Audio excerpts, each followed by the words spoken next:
Hello everyone. इस video में हम पढ़ने वाले हैं कंस्ट्रक्टिव अप्रोच। ये बहुत ही एक तरह से इम्पॉर्टेंट टॉपिक भी है क्योंकि अक्सर जो है इससे एग्ज़ाम में क्वेश्चंस बनते हैं और एक तरह से इजी टॉपिक भी है। आप इस वीडियो के देखने के बाद जितने भी क्वेश्चन आपके आते हैं एग्ज़ाम में आप इजीली कर लोगे और मैंने कुछ एंड में क्वेश्चंस भी डाले हैं, उससे भी आपको मदद मिलेगी। ठीक है, तो चलिए शुरू करते हैं कंस्ट्रक्टिव अप्रोच। देखिए, कंस्ट्रक्टिव अप्रोच इसके हिंदी में कई सारे नाम हैं, जैसे निर्माणकारी उपागम, संरचनात्मक उपागम, रचनात्मक उपागम। ठीक है, तो इसमें मेन चीज़ क्या होती है, देखिए, a teaching approach that emphasize that active role of the student in the knowledge process and his और her ability to construct new knowledge based on experience and previously acquired knowledge.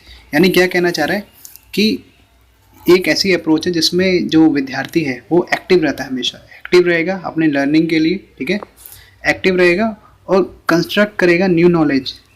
Base क्या होगा construct करने का, experience और previously acquired knowledge. तो ये आपको ध्यान रखना है, जो भी नया ज्ञान बनेगा वो प्रीवियसली एक्वायर्ड नॉलेज यानी जो पहले से बच्चे को ज्ञान है उससे रिलेट होकर आगे का ज्ञान दिया जाएगा। देखिए, हिंदी में पढ़ लिए। एक शिक्षण दृष्टिकोण जो शैक्षिक प्रक्रिया में छात्रों की सक्रिय भूमिका, ठीक है, छात्र सक्रिय रहेंगे और अनुभव और पहले अर्जित ज्ञान के आधार पर नए ज्ञान का निर्माण करने की उनकी क्षमता पर जोर देता है। तो ये ध्यान रखना है कंस्ट्रक्टिव अप्रोच में कि जो स्टूडेंट को पहले से ही आता है, प्रायर नॉलेज, प्रीवियस नॉलेज जो है बच्चे को, उसी से रिलेट करके नया एक्सपीरियंस देते हैं, फिर वो ज्ञान का निर्माण करता है। देखिए आगे देखिए, learning always build upon knowledge that a student already know. ठीक है, यानी जो लर्निंग वो सीखेगा वो किस पे, जो विद्यार्थी पहले से ही जानता है, जिसे एक छात्र पहले से ही जानता है। ठीक है, उसके बेस बना के हम आगे का ज्ञान देंगे। जैसे मान लो फॉर एग्जांपल सबसे पहले क्या सिखाया जाता है, प्लस सिखाई जाती है अगर मैथमेटिक्स की बात कीजिए। ठीक है, प्लस सिखा दी। अब प्लस के बाद सीधा डिवाइड या मल्टीप्लाई नहीं सिखाते, उसके बाद माइनस सिखाते हैं, उसके बाद मल्टीप्लाई सिखाते हैं, उसके बाद डिवाइड सिखाते हैं। ठीक है, अगर आप सीधा प्लस के बाद डिवाइड सिखाएंगे भी तो उसको समझ में नहीं आएगा। ठीक है, तो अगर प्लस के बाद हम माइनस सिखाते हैं तो समझ में आ जाता है उसको, क्योंकि प्रीवियस नॉलेज के प्लस सीखा हुआ है, उसी से बेस मान के जो है माइनस हम सिखा देते हैं इसी तरीके से। ठीक है, चलिए आगे देखते हैं।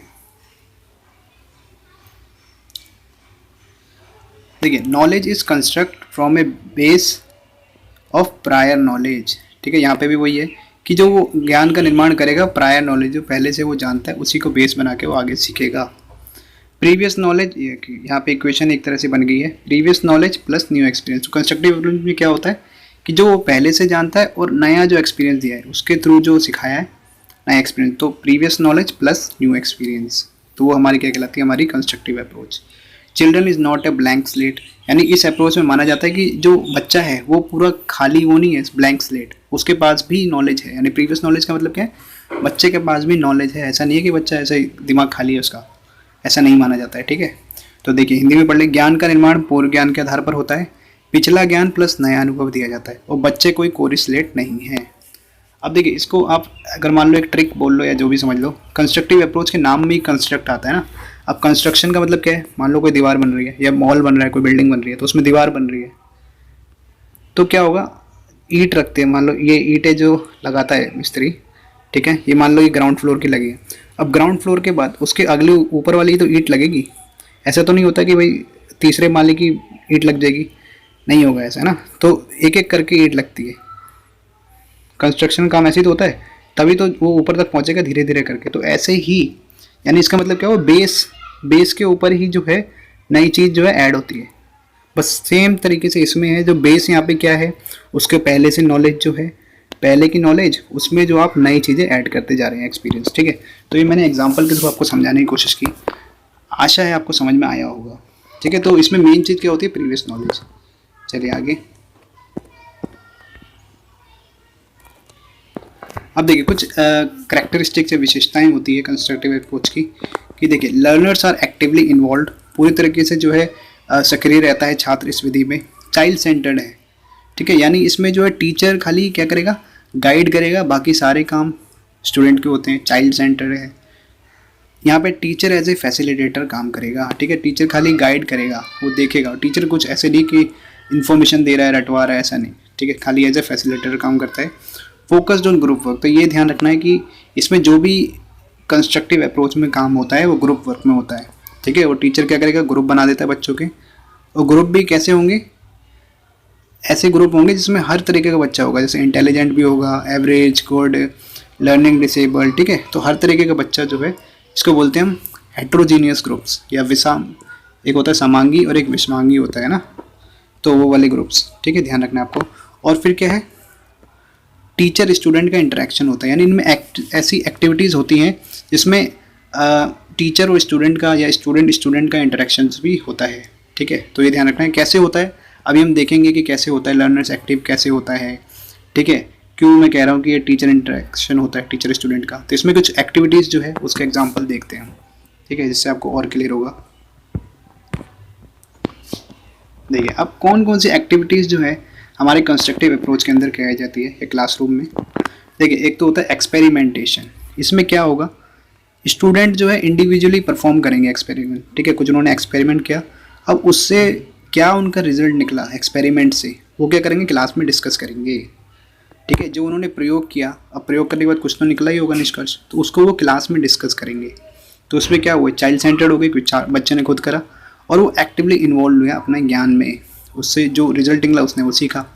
फिर आता है रिसर्च प्रोजेक्ट। रिसर्च प्रोजेक्ट में क्या होगा, स्टूडेंट रिसर्च करेगा किसी टॉपिक पर, जैसे मान लो टीचर ने कोई टॉपिक दे दिया उसको, उसने इसकी रिसर्च करी। अब रिसर्च करने के बाद क्या होगा, कुछ फाइंडिंग्स आएगी उसके बाद, तो उसको भी वो क्या करेगा, क्लास में बताएगा, डिस्कस करेगा। यहाँ पे भी क्या है, स्टूडेंट एक्टिव था, टीचर ने कुछ नहीं करा, टीचर ने खाली टॉपिक दे दिया, रिसोर्सेज बता देगी कि यहाँ से ज्ञान आपको मिल सकता है, यहाँ से हेल्प ले सकते हो। तो टीचर ने फैसिलिटेटर की तरह काम किया और बच्चे ने सब कुछ किया और बच्चा एक्टिव रहा और प्रीवियस नॉलेज से बेस से जोड़ के इसको दिया गया। ऐसे ही फील्ड ट्रिप्स होती है, ठीक है। यहाँ पे क्या होता है, फील्ड ट्रिप्स एक तरह से क्या होता है, उनको विजुअल वो दे देता है। अगर टीचर ने कुछ पहले पढ़ा दिया फिर उसके बाद वो फील्ड ट्रिप्स कराएगा तो उसका क्या होता है, बच्चे का ज्ञान पूरा तरह से पक्का हो जाता है माइंड में। ऐसे ही फिल्म्स हो गई, ठीक है, ये भी एक तरह से विजुअल कॉन्टेक्स्ट हो जाता है, यहाँ पे उसका ज्ञान जो है परमानेंट होता है एक तरह से। और क्लास डिस्कशन, क्लास डिस्कशन क्या हो गया, क्लास डिस्कशन पीछे था ना कि टीचर और स्टूडेंट का इंटरेक्शन होता है, स्टूडेंट स्टूडेंट का इंटरेक्शन होता है, वो क्या होगा, क्योंकि इसमें एक्टिविटीज़ होती है। क्लास डिस्कशन, कोई टॉपिक दे दिया, उनकी प्रीवियस नॉलेज से जोड़ के उस पर डिस्कस कर रहे हैं, तो इसलिए इंटरेक्शंस भी होते हैं इसमें, ठीक है। तो ये एक्टिविटीज़ होती है। अब देखिए, अब ये आपको ध्यान रखना है, जीन पियाजे और वाइगोस्की ने, जैसे तो जब भी अगर पेपर में आ जाए इस तरह से कि पर्सनल कंस्ट्रक्टिविज्म की किसने दिया था, तो आपको ध्यान रखना है जीन पियाजे ने। अगर सोशल कंस्ट्रक्टिविज्म आ जाए तो वाइगोस्की आपको टिक करना है, क्योंकि वाइगोस्की यही मानते थे कि बच्चे का ज्ञान का निर्माण क्या होता है, सोशल इंटरेक्शन से होता है। और जीन पियाजे मानते थे कि बच्चे का ज्ञान जो है अपने अनुभव से और जो उन्होंने एज स्टेजेस दी थी उसके हिसाब से होता है, अपने अनुभव से वो करता है। चलिए ये हो गई आपकी अप्रोच हो गई। अब देखिए कुछ क्वेश्चन जो आए हुए हैं उससे आपको, तो ये क्वेश्चन आए हुए हैं देख लेते हैं। A teacher teaches student bye connecting current topic with student previous knowledge, which approach is used by teacher. ठीक है, यहाँ पे क्या बोला गया है, टीचर पढ़ा रहा है, कनेक्ट कर रहा है करंट टॉपिक को विद स्टूडेंट प्रीवियस नॉलेज। जब भी इस तरह से आ जाए प्रीवियस नॉलेज, प्रायर नॉलेज, ठीक है, क्या बोला, पिछले ज्ञान से जोड़कर पढ़ा रहा है, तो यहाँ पे आंख बंद करके आप लगा सकते हैं कौन सी अप्रोच लगेगी, कंस्ट्रक्टिव अप्रोच, क्योंकि डायरेक्ट अप्रोच नहीं है ये, इंटीग्रेटेड अप्रोच नहीं है, कोलैबोरेटिव अप्रोच नहीं है। नेक्स्ट देखिए ये क्वेश्चन है, इसके 4 ऑप्शन है। कह रहे constructive approach to language teaching, expect the teacher to, क्या एक्सपेक्ट किया जा रहा है कंस्ट्रक्टिव अप्रोच के टीचर से, वो हेल्प करेगा construct knowledge using their experience, give pre constructed knowledge to learners, कह रहे कोई एक पहले से जो इन्फॉर्मेशन वो स्टूडेंट को दे देना, नहीं, कंस्ट्रक्ट हिज ओन करिकुलम, ना, make learners prepare their own text book, नहीं। हमने बात करी थी ना, यानी मैंने इक्वेशन आपको बताई थी, previous experience plus new experience, ठीक है। तो यहाँ पे क्या है, हेल्प कर रहा है, नॉलेज बना रहा है, वो अपनी कंस्ट्रक्ट कर रहा है यूजिंग देयर एक्सपीरियंस, यानी जो उसका एक्सपीरियंस है, उसका ज्ञान है, उससे नई नॉलेज वो क्रिएट कर रहा है, ज्ञान अर्जित कर रहा है। तो यही आपका ऑप्शन नंबर ए बिल्कुल सही होगा। यहाँ पे यहाँ देखिए ये क्वेश्चन है हमारा, teacher help learner construct their knowledge in English by, ठीक है, कंस्ट्रक्ट आ रहा है यानी कंस्ट्रक्शन वाला है, कंस्ट्रक्टिव अप्रोच है। तो ऑप्शन ये कह रहा है giving the learners a lot of assignment and projects that will lead too much practice. तो ज़्यादा काम हमें बच्चे को नहीं देना है, ठीक है।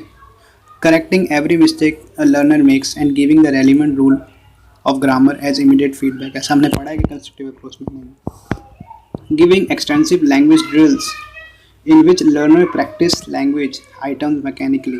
तो प्रैक्टिस तो कोई सी भी मेथड हो, सब में होगी, तो ये भी आपका नहीं होगा। यहाँ पे देखिए enabling them to see the relationship between the prior knowledge and the new knowledge.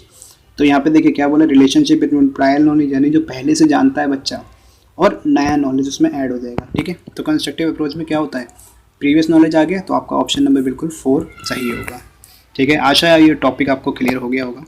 और इस तरह के क्वेश्चन आते हैं, बहुत ही ईजी आते हैं एग्जाम में, तो आप इजीली कर लेंगे। अगर ये वीडियो आपको थोड़ा सा भी पसंद आए तो लाइक ज़रूर करना, अपने दोस्तों का शेयर ज़रूर कर देना अगर थोड़ा सा भी पसंद आया है, और आप चैनल पर नए हैं तो सब्सक्राइब कर देना। तो thank you and have a nice day.